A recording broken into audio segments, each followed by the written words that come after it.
Ya, semangat pagi semuanya. Ya, sekarang kita bahas ya apa yang tadi Anda teskan, sekarang kita bahas. Jadi ini sangat mudah sekali. Jadi besok kalau Anda membahas, menjawab soal TBK tentang himpunan, nggak usah panik ya. Jadi langkahnya sebagai berikut. Jadi yang kamu lihat di sini itu bagiannya adalah yang diarsir itu pada prinsipnya miliknya A sama B. Jadi di sini miliknya A digabung B tapi diiris dengan C ya. A gabung B irisan C. Jadi sebenarnya jawabannya yang D. Tetapi kalau misalkan kita merasa bingung, nggak ngerti, nggak merasa yakin, maka berikan isi-isinya itu kamu kasih aja ya. Nih misalnya kasih nih 1 misalkan ya. Tak kasih angka-angka ya. 1, 2 ya. Katakan di sini 3, 4, nggak apa-apa ini 5 ya. 6 ya. 7 ya. Jadi setiap lubang-lubang itu diisi saja nggak apa-apa ya. Di lubang-lubang itu kamu isi aja sembarang. Nah sekarang kita isikan coba. Siapa anggotanya si A misalkan ya. Anggotanya si A berarti hanya 2 ya. Anggotanya A adalah 2, 3, 4 sama 5 ya. Kemudian kita cari nih anggotanya si B. Siapa anggotanya si B? Si B itu berarti daerahnya adalah ini si B ya. Ini si B ini ya. Nah, ini. Jadi kalau si B maka daerahnya hanya ini saja merupakan si B. Berarti kita ambil si B berarti isinya hanya 4 sama 6 saja ya. Sekarang si C. Siapa anggotanya si C? Anggotanya si C kita cari. Si C itu berarti dari awal nih 1, 3, 4, 6, 7 ya. 1, 3, 4, 6, 7. Nah sekarang apa tujuan jawabannya ya? Jawabannya tujuannya yang diarsir ya. Yang diarsir berarti 3, 4 sama 6 ya. Berarti jawabannya harus mengarah ke angka 3, 4 sama 6. Ini 3, 4 sama 6. Sekarang kalau kita lihat nih ya. A irisan B irisan C. Wah ini berarti irisan semuanya. Kalau kita lihat ini maksudnya A irisan B irisan C. Berarti miliknya si B, miliknya si C, ini ya, dan miliknya si A. Berarti itu hanya si 4 saja ya. 4 saja. Berarti nggak mungkin ini, maka jawaban A itu jelas jawaban yang salah. Jadi kalau A irisan B irisan C itu ya nilainya hanya 4 saja. Berarti pasti salah ya. Sekarang kalau A irisan B digabung dengan C, kita tahu. Berarti kalau digabung dengan C, maka semua isinya C harus ikut semua.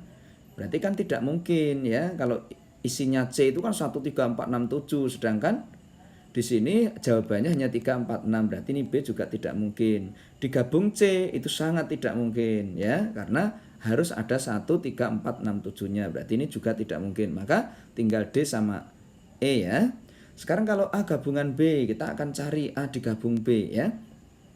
Kalau diartikan A digabung B itu maksudnya adalah A digabung B itu berarti isinya ya 2, 3, 4, 5, 6. Itu namanya A digabung B.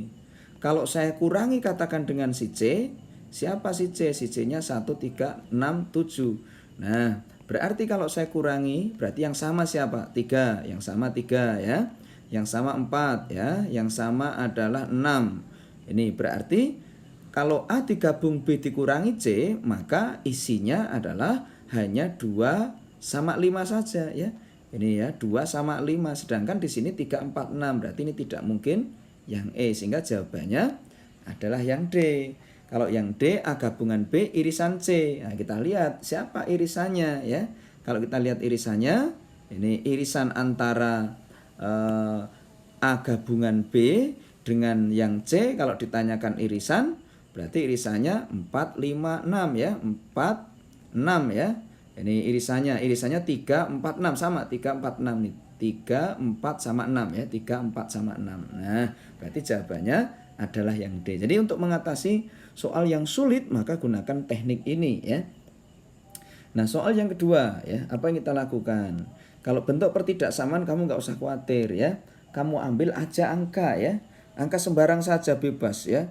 Ini ambil angka, misalkan saya ambil angka setelah 1 itu ada angka berapa? 2 ya. Ini ada angka katakan 2, diuji saja. Ini misalkan X-nya saya ambil angka 2, masukkan aja ke pertanyaan ke awal sama persamaan yang kedua. Nih saya belah untuk persamaan yang pertama ya. Kalau tak masukkan 2, 2 itu berarti didapatkan masuk sini nih ya. Berarti 2 kuadrat nilainya jadi 4, min 6 ya, min 10, kurang dari 0. Oh, ini pernyataan yang benar ya. Ini sekarang kalau masukkan ke persamaan yang kedua dari yang harga mutlak. 2 kali 2, 4 dikurangi 3. Nih kan hasilnya 1, itu tidak lebih dari 5. Ini pernyataan yang salah. Itu berarti yang ada angka 2 itu mengandung pernyataan itu jadi salah. Siapa yang salah? Berarti yang ada angka 2-nya. Berarti A itu udah salah. Oh, yang salah A. Gitu ya. Yang ada angka 2-nya dicari yang ada angka 2-nya. 1 sampai 5 itu ada angka 2-nya. Oh, berarti yang D itu juga salah. Min 2 sampai 5. Oh, berarti ini juga ada E ya. E itu juga berarti salah ya. Ini berarti jawaban tinggal jawaban B atau yang C. Sekarang apa bedanya antara B sama C? Bedanya ini lebih dari 4, ini lebih dari 4 tapi hanya sampai 5. Artinya 5 nggak dipakai ya. Sekarang kita coba ambil masukkan angka 5. Masukkan ke pernyataan yang pertama dulu ya. 5 kuadrat 25 dikurangi dengan 15 dikurangi dengan 10. Loh, itu kan hasilnya 0 ya.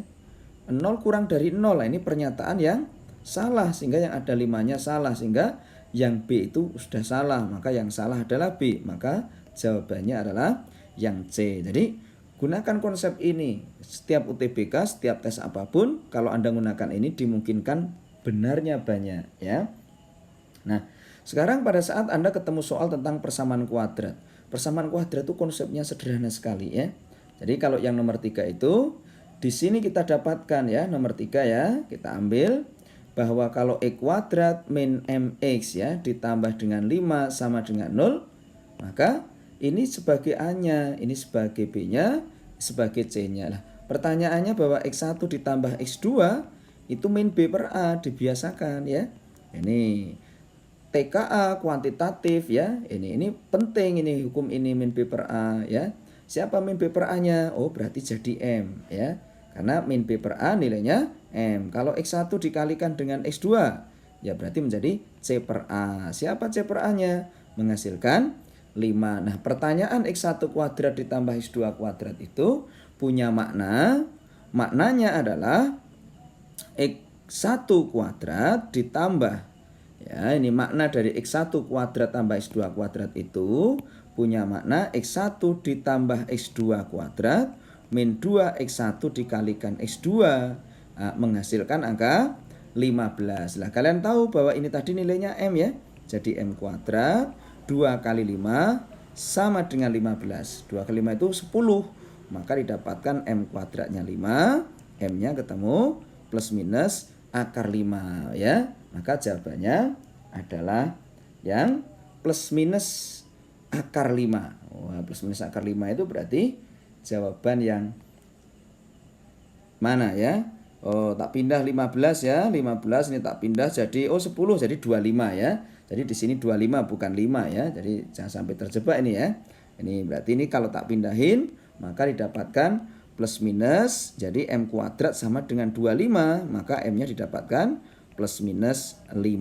Nah, berarti jawabannya yang plus minus 5. Maka jawabannya adalah yang D ya. Ini jawaban adalah yang D. Baik. Nah, sekarang untuk yang soal yang nomor 4 ya. Supaya akar-akar persamaan ini itu bernilai real dan berbeda. Apa syaratnya nih? Real berbeda itu syaratnya harus lebih dari sama dengan 0. Nih lah. Sekarang tekniknya gimana kalau ketemu soal gini? Kamu nggak usah bingung karena A-nya sudah ada di dalam pilihan. Tugas kamu hanya nguji saja. Diuji angkanya. Silahkan bisa diuji angka berapa saja. Misalkan saya uji angkanya 0 misalkan. Nggak apa-apa. Saya ambil angka 0. Saya ambil angka min 1 kata ini enggak apa-apa, kita ambil aja. Ini ya, misalkan saya ambil kalau A-nya sama dengan A-nya di sini logikanya ya, supaya akar-akar persamaan ini bernilai real dan berbeda. Syaratnya kan harus D-nya lebih dari 0 nih ya.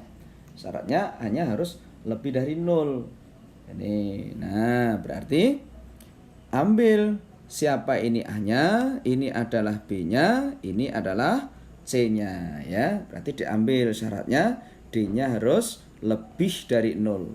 Siapa D-nya? Berarti B kuadrat ya. Jadi 4A kuadrat min 4 kali A ya. A-nya adalah A min 1 dikalikan C-nya. C-nya adalah A plus 2 dan syaratnya adalah harus lebih dari 0 ya, lebih dari 0. Nah, sekarang kalau ini misalkan mau diuraikan boleh-boleh saja kita uraikan ya. Bla bla bla bla, misalkan kita uraikan menjadi 4A kuadrat ini ya, min 4 ini kalau diuraikan jadi A kuadrat min 1 tambah 2 itu kan plus A ya, plus 1A ya, min 2 lebih dari 0. Ini 4A kuadrat min 4A kuadrat habis ya. Maka tinggallah min 4A ya. Atau juga boleh juga bahwa kalau 4-nya saya coret ini, maka tinggallah keluarnya tinggal min 4A ditambah dengan 8 harus lebih dari 0. Itu berarti min 4A harus lebih dari min 8 ya. Berarti A-nya harus kurang dari 2 ya. Jadi A-nya harus kurang dari 2. Mana yang kurang dari 2 ya? Berarti kurang dari 2 letaknya ada di jawaban yang A. Jadi syaratnya sederhana sekali. Jadi A-nya harus kurang dari 2. Coba sekarang soal yang berikutnya nomor 5. Nggak boleh panik. Di sini kalau ada soal G bundaran Fx ya, ada soal G bundaran Fx, pahami saja. G bundaran Fx sudah diketahui siapa? X per X min 1. Kamu gunakan ilmunya namanya komposisi. Itu ambil angka sembarang yang kita suka. Berapa aja bebas. 0 boleh. Masukkan ke kanan 0. 0 min 1. Wah berarti hasilnya 0. Berarti udah masukkan aja ke F. F-nya mana? F-nya udah disediakan kok ya. Berarti kalau tak masukkan F0 maka didapatkan 2 kali 0 ditambah 1 hasilnya 1. Berarti kalau masuk ke F0 hasilnya 1. Nah 1 itu masukkan ke G. 1 itu masukkan ke G. G-nya mana? Ya G-nya kan di jawaban. Berarti masukkan ke jawaban yang hasilnya 0. Coba masukkan ke jawaban. 1 kurangi 1 dibagi dengan 1 dikurangi 3. Berarti kan 0 dibagi min 2 hasilnya 0. Kok benar ya? Udah selesai. Berarti jawabannya A. Ya. Jadi kamu nggak usah panik. Jadi masukkan aja yang hasilnya harus sama dengan sama-sama 0 gitu ya. Selesai. Ya, semangat terus, belajar terus ya. Jadi UTBK sangat mudah sekali. Jangan lupa bahwa konsep belajar penalaran itu sangat penting sekali untuk UTBK ya. Ini semangat belajar, ikuti video selanjutnya. Semoga memberikan manfaat buat kalian semuanya. Amin.